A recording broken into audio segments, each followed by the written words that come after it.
So welcome, everyone. I'm really delighted to be together and grateful for everyone's contribution of time and attention and care as we explore this subject, which is rabbis as allies. And by rabbis, we mean Jewish clergy of all kinds and titles. And I'm Rabbi Guy Austrian. I serve as the rabbi of the Fort Tryon Jewish Center.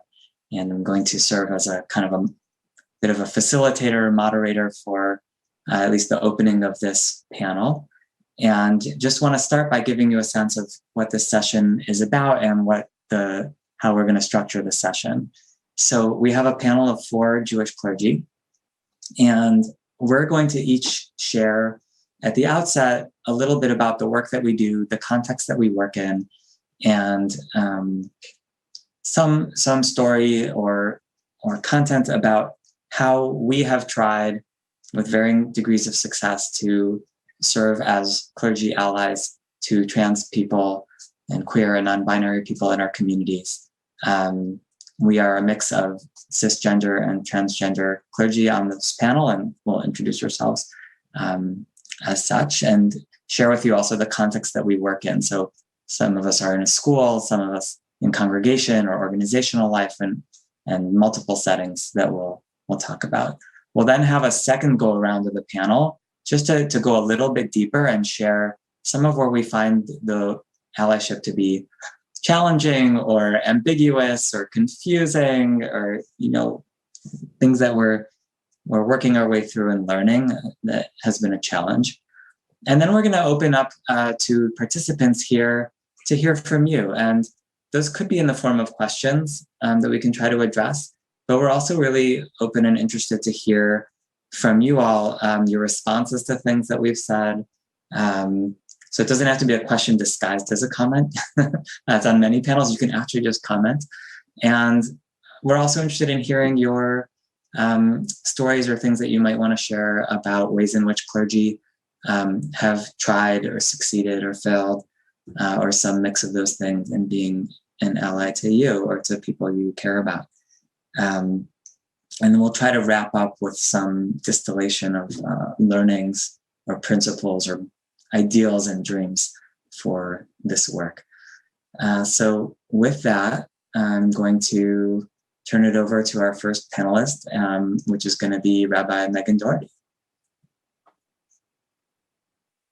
Megan, please unmute yourself.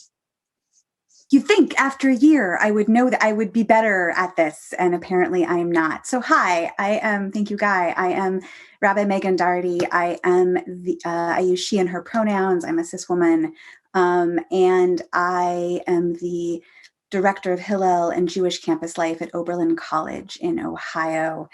And I'm, as it matters and is relevant to people, I am a Reconstructionist rabbi by training. I'm pretty involved in the Reconstructionist movement, but also have connections to and friends and colleagues in and former students in, I think, almost every extant Jewish movement, which is kind of a fun place to be. I'm sure it's true for many of us. And thinking about my, the question is like, where am I being an ally right now or in my work to trans people? And the thing that came up was life cycle, which might be surprising for a campus rabbi.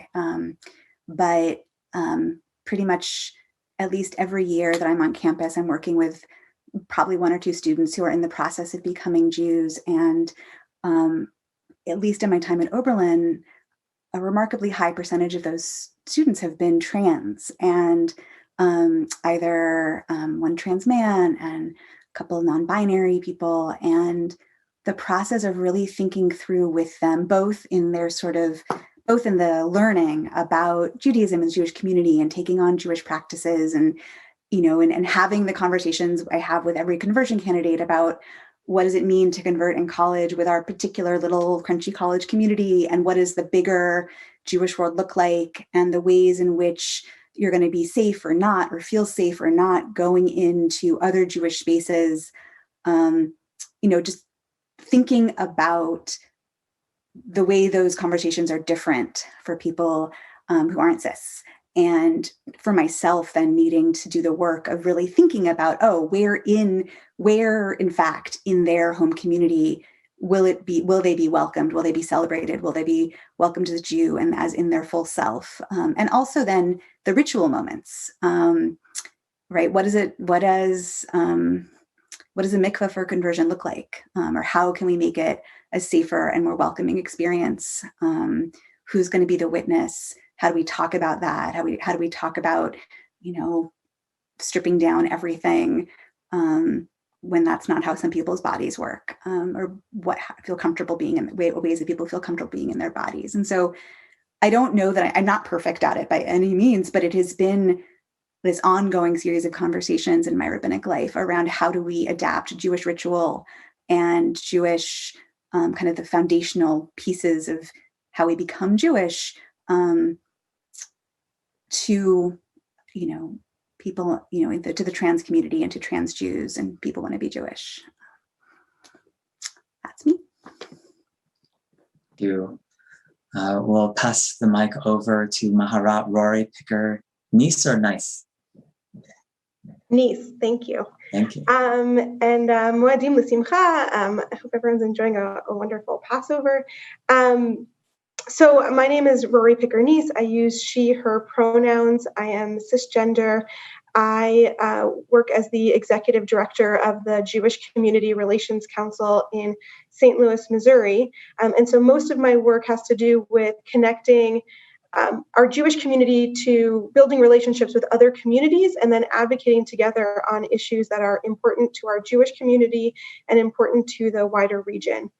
And I want to really appreciate what Rabbi Doherty just said about kind of, not being perfect in this, because I think, the hesitation is, as we talk about what allyship work looks like, I want to talk about how I strive for it, but not necessarily how I'm successful in it, because I don't know if I am. But actually, I realize I also need to say I come from the Orthodox Jewish community. I do use the title of Maharat, so I was ordained as Orthodox Jewish clergy, and I think I covered all of the prerequisite questions. Most of my work, I would say, as it is right now, has to do is really in the advocacy world, particularly in fighting against bills that specifically target transgender individuals and especially transgender youth, which are going through multiple states, Missouri being one of the states. Bills that I'm getting a message that my internet is unstable, so I just want to apologize in advance if okay.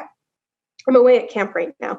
So there's a number of bills, and many of you might be familiar, that specifically try to stop transgender youth from playing in sports and to stop them from being able to access hormone treatment under the age of 18. And so a lot of my work has been in specifically testifying against those bills and writing about the bills, and in also trying to mobilize a faith voice, particularly at a time where, for us in our state, many of the voices who are coming in to testify on behalf of the bills, I hate to generalize, and I'm being highly inappropriate, but there's a point where I'm sitting in the hearing room and there's a guy sitting next to me without a mask holding a Bible, and I'm like, which side do I think he's going to testify on? And so so often the people who are showing up they're showing up holding their Bibles, and they're showing up with faith voices. And so working to try to really mobilize clergy to be speaking out about these issues, to be reclaiming some of the faith voice in terms of saying that we can also quote scripture, and we can also quote God, and we can also quote faith, and we can do that to say that we love the trans members of our community, that they are welcome, that they are needed, that they are essential, that they deserve all of the same rights that everybody else does, and that we will not allow our faith to be co-opted, to be used to discriminate against any segment of our population.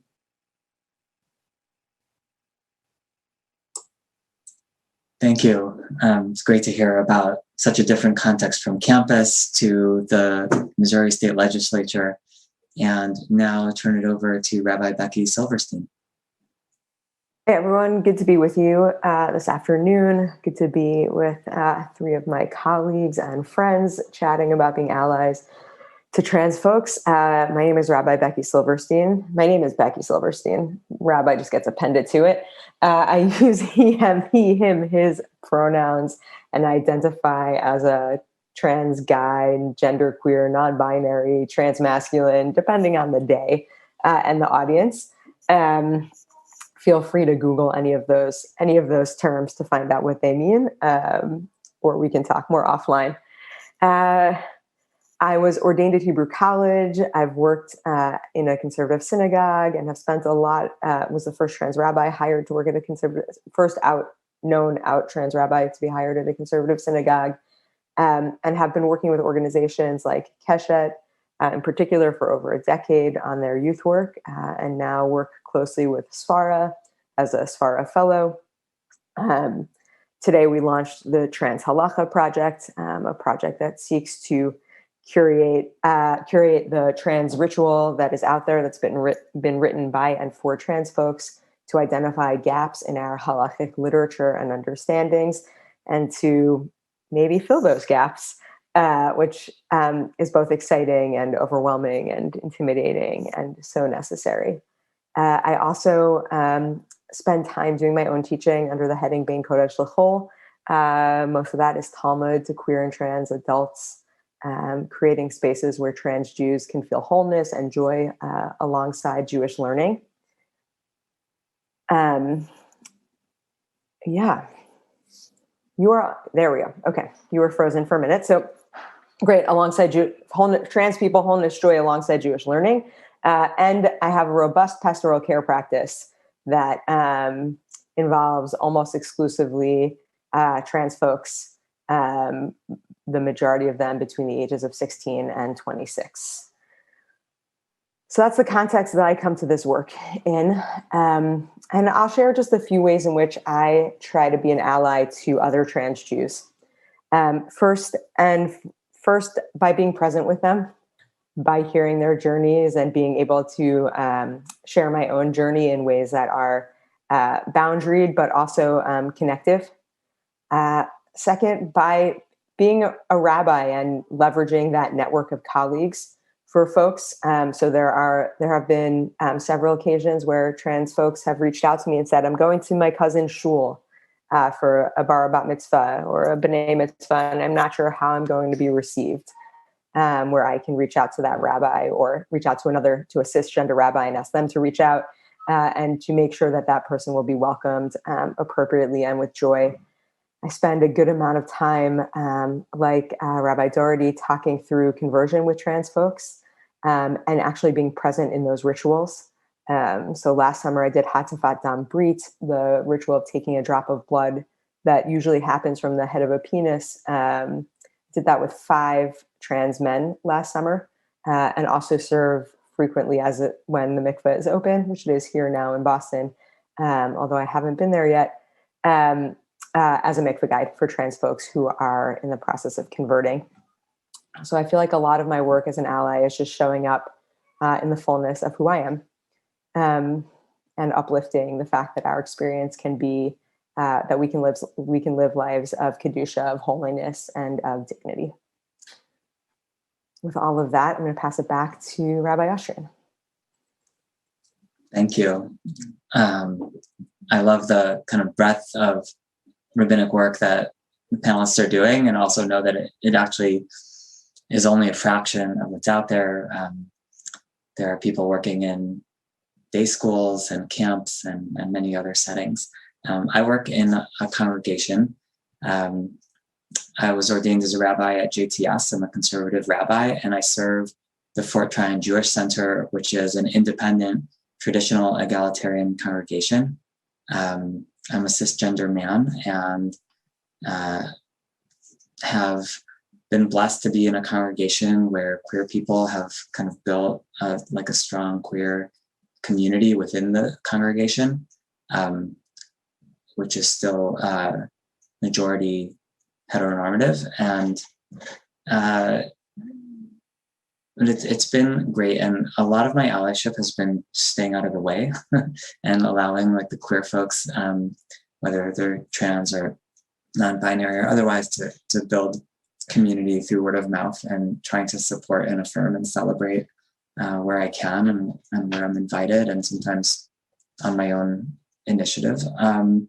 One of the things that our congregation worked on very hard a few years ago that I've been happy to be able to share with others is it basically came to light that, and this is not so surprising, right, but that non-binary folks, we weren't sure how to call them up to the Torah. And as a traditional congregation with traditional all Hebrew liturgy is in particularly difficult because some of the workarounds that might work in a more liberal ritual setting, like just using English, kind of gender neutral forms in English, weren't going to work for us. And we also wanted to find Hebrew forms that were rooted as possible in minhag and halacha, and in precedent, which doesn't always exist.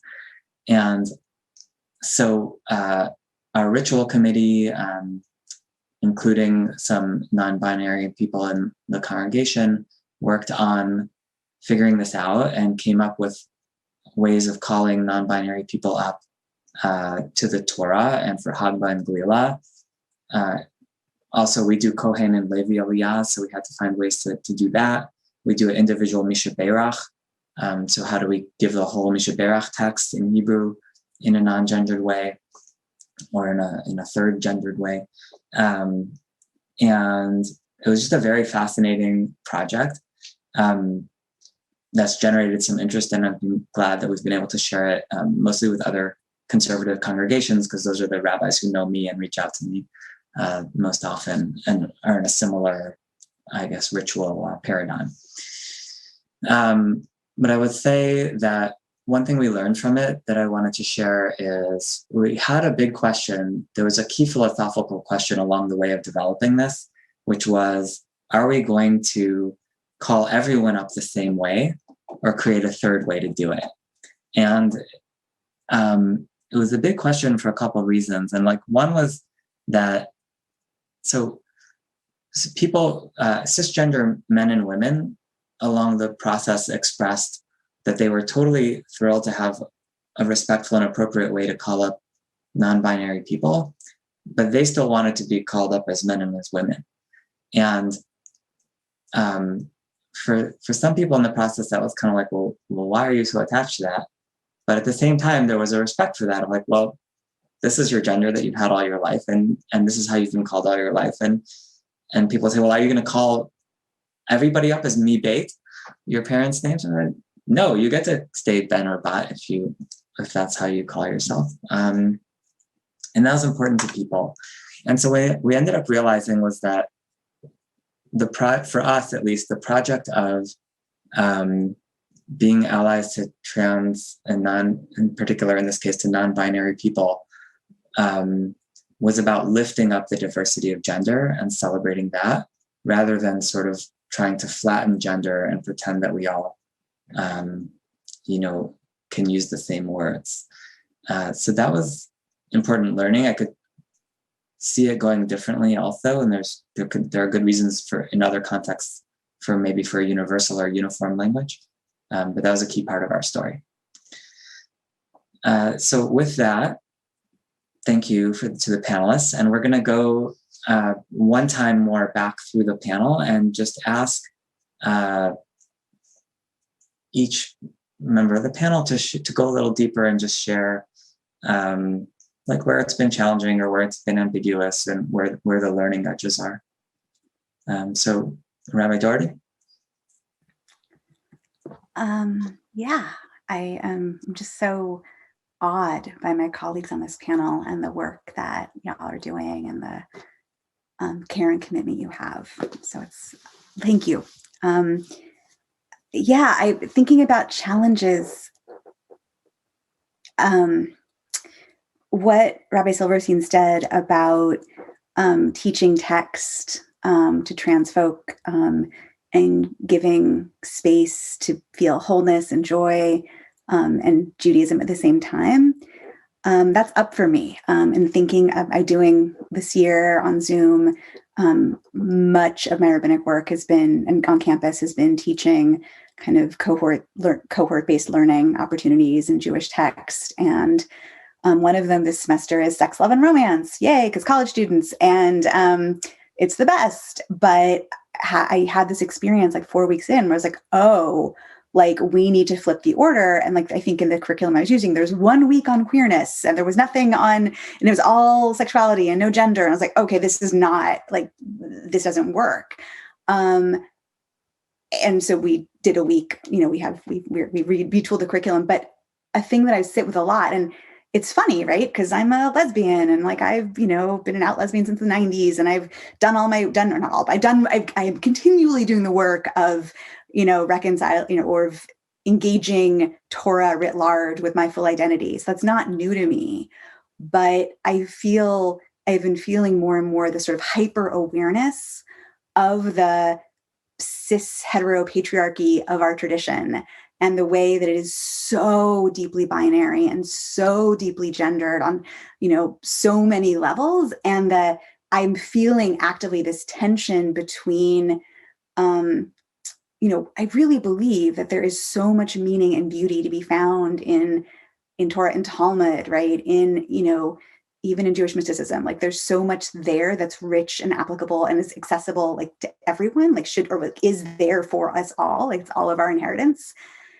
And how asking people to go with me on the journey of finding that meaning can be harmful or hard in different ways for different people, and in particularly people who are trans and non-binary. It's like a much bigger leap even than it was for me, as a young baby dyke, right? It's a different, it's like, feels like an even greater leap. And so how to be, how to share, like how to be the kind of Jewish cheerleader that I am, like, yay, look at all this cool stuff, like go play with it, like here are your toys, right? That's my sort of pedagogical approach with Jewish text, is like, look at the shinies, go have fun, they're yours. And how that doesn't, it's hard for people, and that, or how that different, to be more mindful of the ways, all the different ways in which that is not always accessible, or how to make that more accessible for people who are trans and non-binary, because it's not always easy. So that's a piece that is up for me. And because I have you all here, I'm going to take two minutes to sort of say, like, name this other dynamic that I have no idea what to do with, but want to name, which is that we have a really active Chabad at Oberlin. And it is just fascinating to me the ways in which students who are trans find it, there are some who find that sort of very, very gendered space incredibly like validating and some who are like, I wouldn't touch that with a 10-foot pole. And so thinking, like, for myself, trying to have like an expansive vision of what kinds of spaces, what kinds of experiences are different trans folk are going to find their Judaism in. Thank you. Maharat Neiss. Wow, thank you for sharing all of that. I think for me, there's so many areas that I can list, and I know we're limited on time, so I'm going to sum it up in two, but not because these are the exclusive two. I think for me, the first area I struggle with is the fact that I exist within the Orthodox community, and that is a choice, right? That's not like a default that I remain in. I very much am an Orthodox Jew. I think, sort of building off of some of what Rabbi Doherty was also just saying, like I exist in a space that has very much a gender binary, and in many ways I kind of contribute to that gender binary as somebody who was part of an early group of the modern wave of women seeking to be ordained within the Orthodox community, who kind of tried to create this language of there is another path for women, and I don't use the title of rabbi, and I use an alternative title, and so in that, like, there is this very kind of gendered space of what is it for me to be a woman within Orthodoxy, in ways that I think Orthodoxy has significantly struggled with the question of what do we do with two genders, let alone can we exist with multiple genders beyond the two? And so I am just very cognizant of that. And at the same time, I think I feel like I feel that these are like, I feel a deep need to be immersed in that space to wrestle with those questions, because I think that to leave that space is to then say that there is not a space within Orthodoxy for that. And, for those of you who are sharing, like in the chat, some of the different liturgy that's used, to say that only liberal movements are able to have space for queer Jews, I think is also not authentic. I think that there is deeply a space within the Orthodox community, but I struggle with the fact that I might also be part of the problem in the process. And I need to just name that. The other thing I want to name within this, and this might not be where the question was really going, but I also want to really acknowledge, I think there's an ego within this also, that I think just like really needs to be acknowledged. I struggle deeply with what it is to use this platform that I have. And I have a platform by virtue of my job. I have a platform as someone who's been able to write publicly. I have, for a variety of reasons, where on the one hand, I feel like I have a role to play in amplifying the stories of trans individuals and amplifying some of the discrimination that's coming up, as I referenced before, in amplifying all of what it is that's happening in the Jewish community that's pushing us towards a more inclusive space within the gender conversation. And I'm also very cognizant of, as I do it, where I'll get like, and I think this is true, by the way, of like all advocacy, and I think particularly for rabbis, but maybe for all people, where, it's like you can immediately just get like a ton of Facebook comments of people being like, you're amazing, or that's so heroic, or whatever it is that like actually like it feels really good, right? But at what point do we also, right, as a cisgender person, like what's the balance of how I can actually amplify the stories versus when do I start to become the center of the stories? And when does it like sort of, it starts to kind of feed yourself, because it's like great to be known as, like the great ally. But I kind of started off by saying, I'm not sure that ally is sort of like a title I can give myself, right? Who kind of gets to decide that? But I also do recognize the fact that I think we all have a role to play. I don't want to then say like we all need to not speak up, because I think that that we do need to speak up, right? And so as you can hear, even in my language, I sort of struggle with how do we walk this path of true allyship, of actually being supportive in the process, when especially when we're in roles where, by nature, I think of like rabbinic leadership, you sort of have like a following, or whatever we sort of want to call it, right? Like you sort of have your folks, but it's really easy to then become overinflated from it and forget the ultimate purpose of what you're trying to do.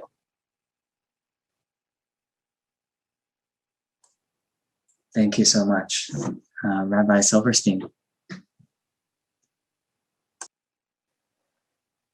Wow. I want to talk about that last part for a while. And in particular, actually, what pinged for me in this question of centering other people's story, lifting up the stories of trans and gender nonconforming and non-binary folks, versus sort of becoming the center of the story, seems like a similar tension to the question of like, when do allies do the work, and when do allies create space and support for the folks who are most impacted to do the work? Right. And when do we pay people and all sorts of things, which was not what I was going to say. Yeah, I think I'll share a few places of growth for me. The first is my own internalized transphobia.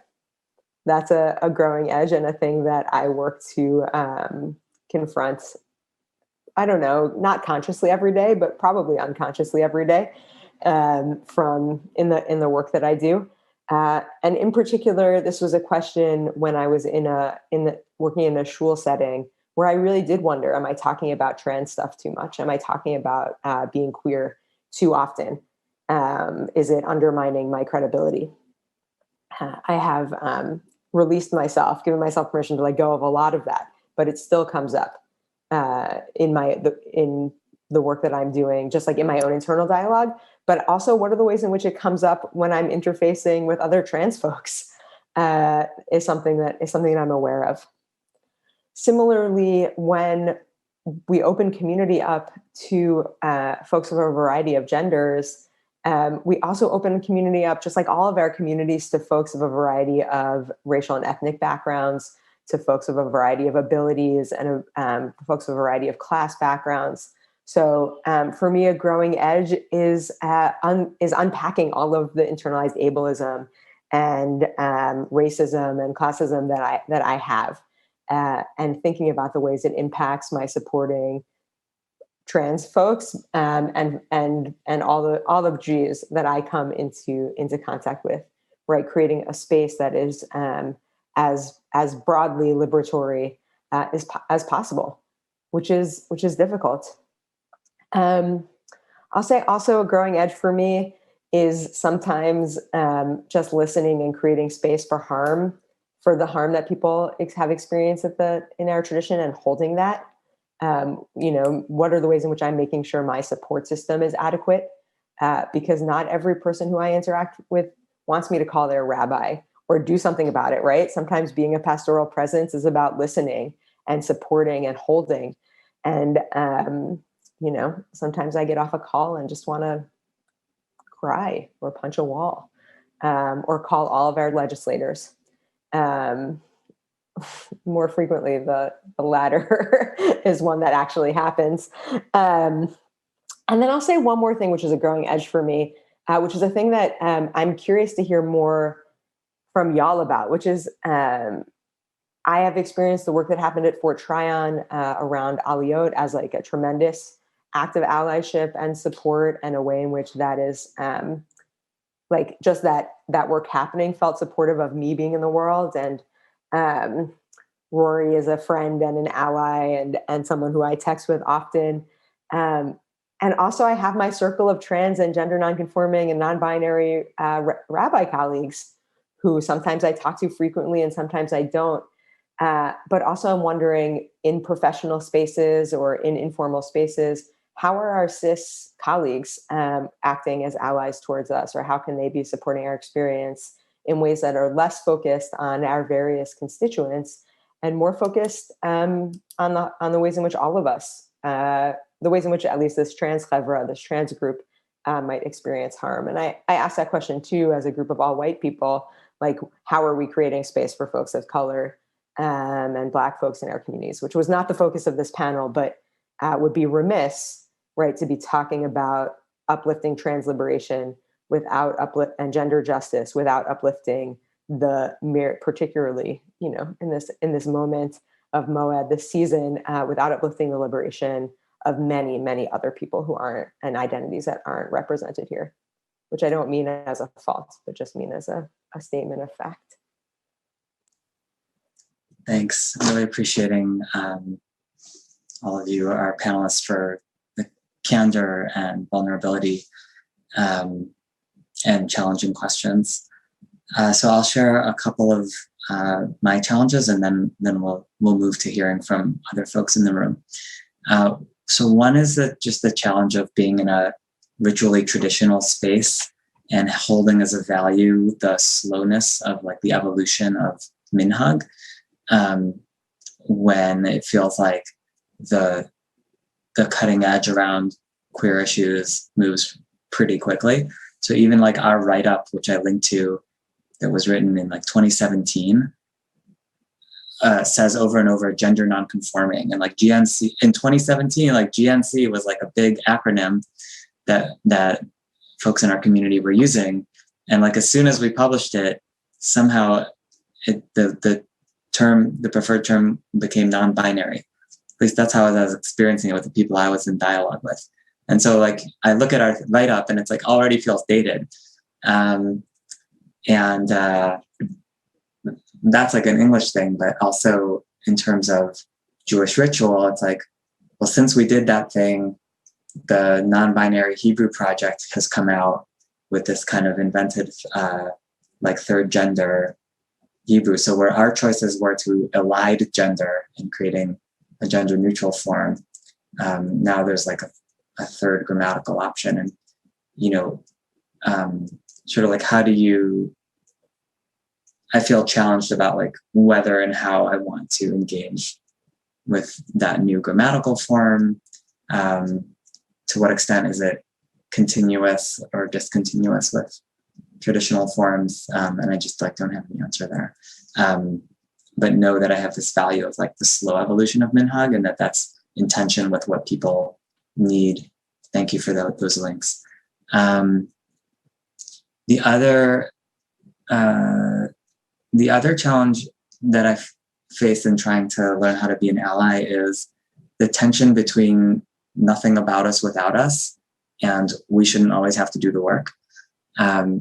So, right, there are times when I know that I need to consult with trans and non-binary people in my community before doing and saying things, or like organizing a program that's relevant to them.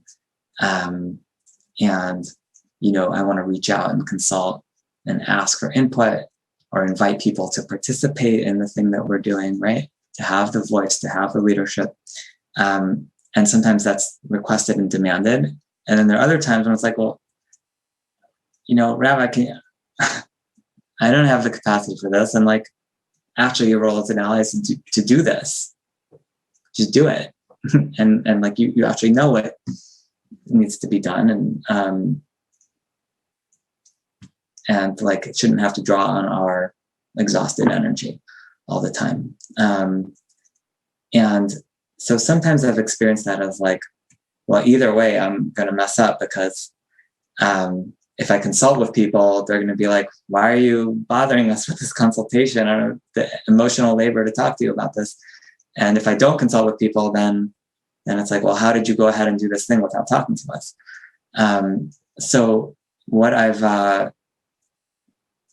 kind of been, you know, feeling my way along is getting a better sense of who are the individuals who want to be available for those kind of leadership roles or participation roles or consultations behind the scenes, and who are the people who most of the time don't, and knowing that can change for people, and just being really open about, like, you know, just asking, do you want to have a conversation with me about this, or is this maybe not right now? That's fine too. And just kind of, I think being in relationship over time with the people is the most important thing, and getting a sense for what folks need and what folks are up for, and learning what things I already know and my community is happy for me to do, like more on my own steam. But a lot of ambiguity there for me. So with that, I'm going to turn it over to Rabbi Silverstein to kind of facilitate our audience participation segment. Great. Sorry, some music just turned on in my house and it was very distracting. I'm going to keep going.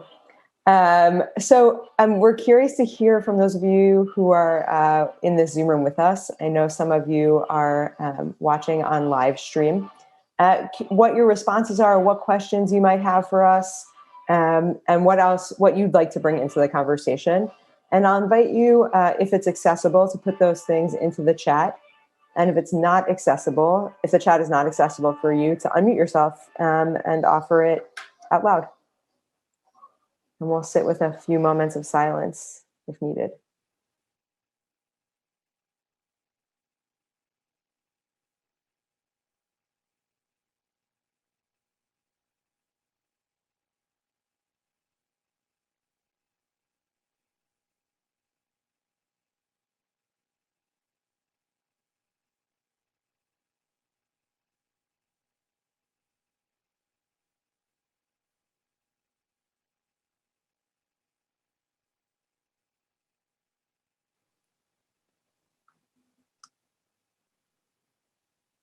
Anyone feeling moved to share an experience or a reflection? There we go.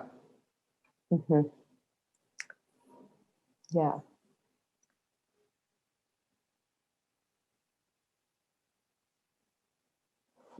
Speaking to the language changes, right? Chazani Lyons is putting in, right? That it's both exciting and struggle, and that there's a struggle there. I will say that is also a growing edge for me. In particular, just even in the queer and trans community, learning and being open and making mistakes too. Right, maybe we'll just invite folks to unmute since not everyone is jumping in here. We'll risk it. Would love to hear people. There we go. Say a little bit more about that. I also work for Hillel at Ithaca College, so I'm also on a campus, and I'm an Oberlin alum. Although I did not do anything with Hillel when I was there. I was a co-op kid, but rare in the Jewish world, I have found. yeah. At any rate, so one of our student leaders it changed their pronouns from she, her to they, them, and I in the allyship track they were talking about actually practicing sometimes, and so I misgendered them, and I just said I'm sorry, I'm still getting used to it, and their response was, it means a lot that you're trying. So I think, I mean, I know different trans people may have different experiences of that, but I think that's one of the reasons it's exciting to me, is that we're all learning together, and it's a great opportunity for us to be making a huge difference in our Jewish world. So that's all. Thanks for sharing that anecdote. And I'll share that one thing I think clergy can do particularly well is model the humility of learning to other people, to making an attempt and making and correcting themselves. It's such a gift. I appreciate that. Brian, you're up. Rabbi Brian, man, you're up. Hey, everyone. Thanks, Becky. Thanks, Rabbi Becky. Yeah. In my old job, when I was a pulpit rabbi, I'm now the rabbi at Vassar College. But in my old role, I found myself saying a lot, I can guarantee that my office is a safe space for queer people, but I can't guarantee that this congregation is a safe space for queer people. Because I was well aware of the queer phobia, and I was well aware of how it was showing up in the community. And I was well aware that no matter what I taught, what I said from the pulpit, no matter how many phone calls I made to those congregants, they weren't going to change. And nothing was going to shift. And I feel like that's been kind of an ongoing struggle for me, is like, I'm here as a rabbi in this community trying to do all of the right things. But if the community isn't willing to grow and shift, now what do I do other than say, hey, maybe find a new community?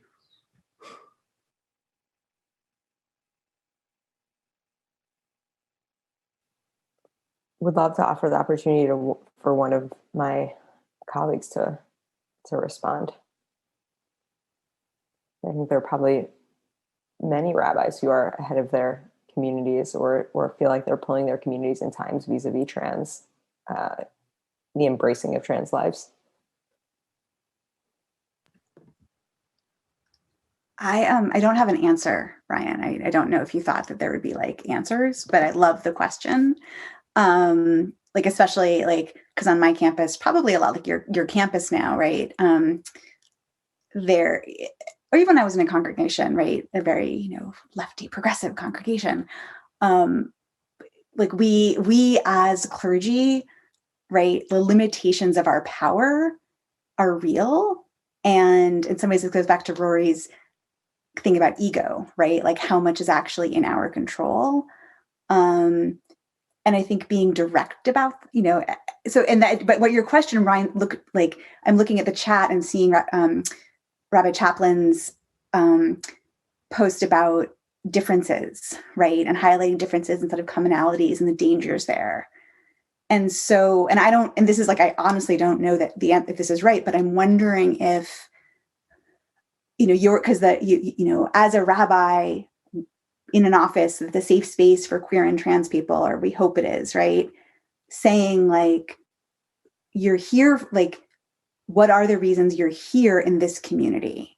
And not that like, go find another one that feels better, but like what, can we spend time in the reasons you are here and then look at the ways that things might need to change? And I don't know, like, and thinking of, and then because I think Carrie's comment is making me think about both the importance of being seen and respected in the fullness of who we are, and the ways that,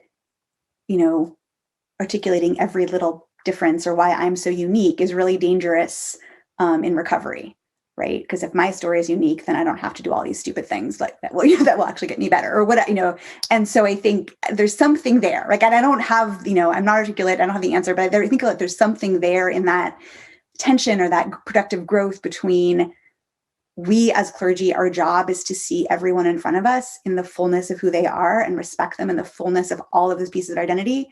And our job is to, right, connect people, right? Pastoral counseling, right? We're connecting people in time, right? We're connecting people's stories to bigger stories. And we're also connecting people to communities horizontally in time. Like we're doing all of that at once. No one said it was easy.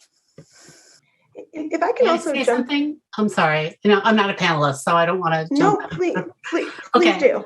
So I think something that's been really wonderful in my community is lifting up the ways in which trans experience is opening doors for everyone, because no one actually lives in a binary, right? Nobody is all one thing or all another thing. And having a language to express that has been so liberating for a whole range of people who never would have identified that as trans experience. And I also see a connection, at least again in my community, about what it means to be an open community. It's been a discussion not only about trans people or non-binary people, but also about non-Zionist people or even anti-Zionist people or people who don't conform to what the supposed mainstream of Jewish life has seen as who gets to belong.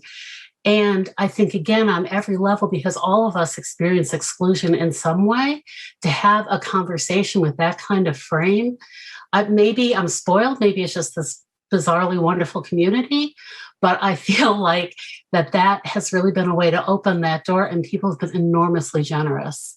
So that the questions I get are not, why do we have to do this, but how do we do it well? So if, for me, at least that kind of framing has been really important. Mm-hmm. Thanks for sharing that. I'm going to pass it to Rori. Thank you all for sharing. And I want to first, before I say what I'm going to say, I'm sitting with Rabbi Chaplin, what it is that you've asked, and I don't live in the work that you are doing, and so I don't have a very good answer. And so my answer might actually be sort of contrary to your question, and so I want to acknowledge that. But I also want to name what Philip Deitch is putting in the chat, not because he named me particularly and not because Philip's a friend, although it's good to see him here. But, one of the things that I learned early on. Oh, sorry, did I freeze for a moment? You all froze for a moment. Okay. Really worried about this camp situation, guys. I'm sorry. Early on when I started studying at Yeshivat Maharat, I attended a program at CBST where Rabbi Sharon Kleinbaum did an incredible program. And one of the things that she said to me that has always stayed with, she said to the group, that's always stayed with me. She said was, we all want to think that we're incredibly open. We all want everyone to know that if they come to us, they'll be safe, but nobody just is going to intuit that, and that the way that people know where you stand is by what's on your bookshelf and what you say from the pulpit. And I think about that a lot in terms of like what it is for us to have to actually speak out about things, not just that, like, of course I'm great about X, Y, or Z, but if I don't name it, and if I don't say the words, and I think this is where like so many of us, especially those of us who deal with boards and, like we have contracts and boards hire and fire and all of that, like Jewish communities want to stay away from controversial issues. And I think that we all have a responsibility in terms of deciding what gets to be controversial, right? So like, there are people who push back when you start talking about gender because, oh, that's so controversial. But it's not like if we don't talk about it, it doesn't exist, right? Sort of like, who even gets to decide that like my existence is normative and somebody else's existence is controversial? And so I feel like that's a huge part of what we do is we get to speak and we get to normalize things in ways where it's yes, I can't change the fact that there might still be somebody else in the congregation who is not going to be friendly, but I can get up from the pulpit and I can say, here's the stance of our congregation, right? I can get up and I can say it. And so the question is, how do we kind of move people along on it as well? But it's not like I'm not going to say it until I move people along, right? I get to start to use these words and I get to normalize these words, and the ways in which like we get to kind of say, and sure, I mean, people push back, but I will also say, and this goes back to sort of my tension of like, I don't want to center myself, but also I will say that like me speaking out on some of these issues also means that the attacks go against me and I can handle them very differently because it's not actually my identity that's on the line. And so I can take those in a very different way. And if I can take that off of somebody else, then that's great. Like let them debate it out with me and let's kind of move along and, then sort of, bring that into the public sphere in a very different way. That's gorgeous. Megan, I want to get one more question in the room and then we'll see what happens. Lex, you're up. Thank you. Thank you all so much for this. So my question, maybe this is nitty gritty, but I have found that when I'm part of communities, wonderful communities that bring wonderful trans folks to give their Torah in one respect or another, something, and by the way, often not just about like being trans or sort of Jewish text through the lens of transness. I've found that it's very frequent that it will sort of turn towards, you trans presenter, like, how do you, like, what's your transgender take on this text, as opposed to just like, what's your Torah? Like, and I'm curious if there's ways in which any of you sort of maybe preemptively, if you try to set expectations of spaces so that might not happen, or just generally how you go about that, so that people who are trans aren't seen as trans teacher of Torah, where I or others would just be seen as teacher of Torah.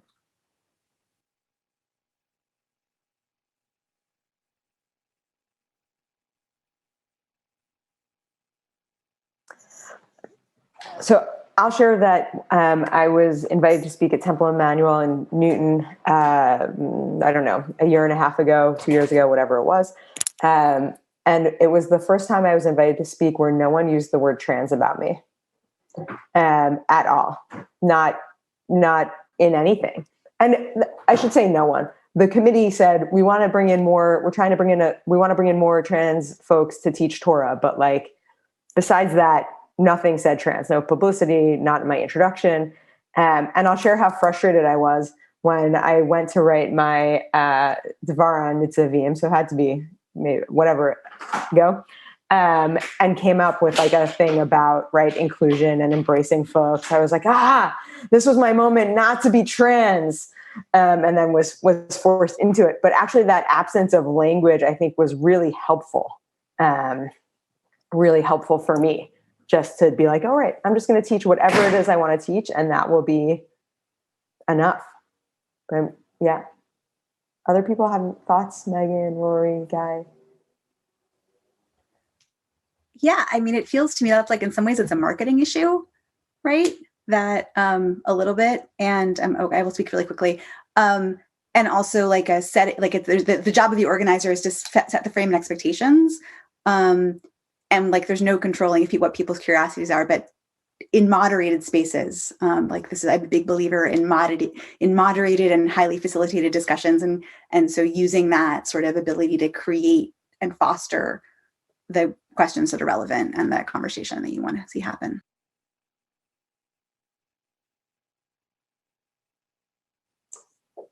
I'm also a big fan of having someone else know what my boundaries are in a particular conversation.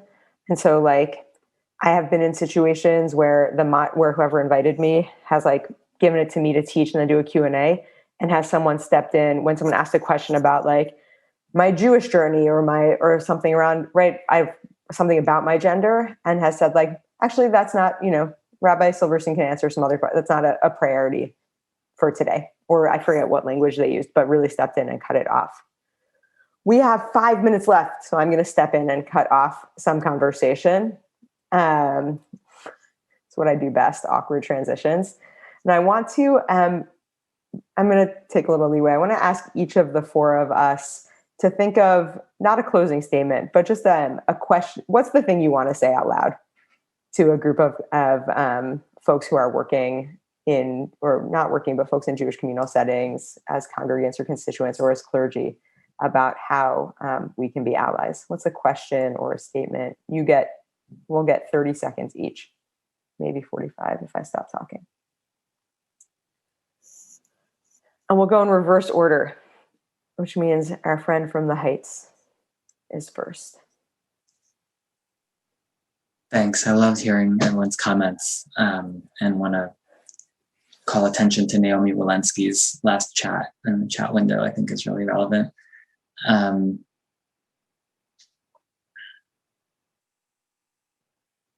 So I don't know, what comes to mind is something that a mentor of mine once said, and just in teaching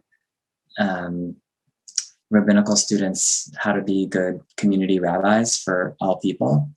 And he just said, you know, your job is not to try to get everyone to like you. Your job is to figure out how you're going to love each of them.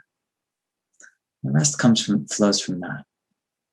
And I think there's some wisdom in that for the context of this discussion too. Just loving people as who they are, being in relationship,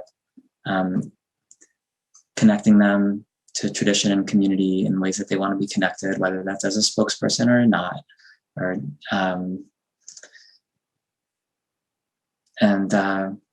yeah, loving people. Thanks. I'm sitting with my colleague. Well, I'm sitting with this question of how we can support each other as clergy and spiritual leaders, and even more, I actually am sitting with this question of right, what are the ways in which each of us says out loud the things we think are obvious, which is maybe going to be Rori's point, but it's what's sticking. How do we say out loud that we're allies? How do we find the line that moves us from being allies and folks who are supportive to being accomplices who are risking something? And who are we in chavruta with about that, so that we're not stuck in our own heads? Rori, I think you're up. Yeah. Oh, thank you for all that. I feel like I have 100 questions, and I'm also like the kid who doesn't know how to ask right now, which I think is part of it, right? Like there's so much that we all just like, we don't know. And I think part of what's so hard is, also what Rabbi Austrian said earlier, like we don't always know who we can ask, right? And I mean, all of those pieces. And I think the recognition that like, we're all on a journey. Like we're all trying to move along and trying to be better in this process. And I think with what Rabbi Chaplin said, like the recognition that sometimes like what's going to be really helpful for one person could be harmful for a second person. This is not one answer, and there's no one, like, we're not talking about trans Jews as one entity any more than we're talking about Jews of color, or talking like any more than any of us want to be talked about as one entity. And so I think that lesson of like what it is to try to love every person as individuals, and I think it's the totality, right? Like it's not trans Torah, it's your Torah, it's whoever everyone is, and we need to find everyone where they are. Thanks, Rori. Megan, you get the last. You're muted. I can't hear you. Such an old person. Okay. What Rabbi Silverstein said earlier about holy, or maybe I'm adding words, holy, wholeness, and joy in Judaism, and bringing that, allowing for all the people we encounter. And then how can we as Jewish clergy be better friends and colleagues to like the spectrum of people who we are friends and colleagues with, right? I think that's really like, how do we support our trans friends and colleagues? How do we honor them? How do we invite them in? And how do we support them in the struggles of being trans clergy, which I can only imagine. And you know, Becky, like, how do we support you? Like, because you're here. Thanks, Megan. I want to thank Guy Austrian for pulling this together and for organizing, and to the CBST folks for hosting. It's really wonderful to see all y'all. And I think the room is about to close, which is why I closed. Thank you. Thank you, everyone. So grateful for all of you.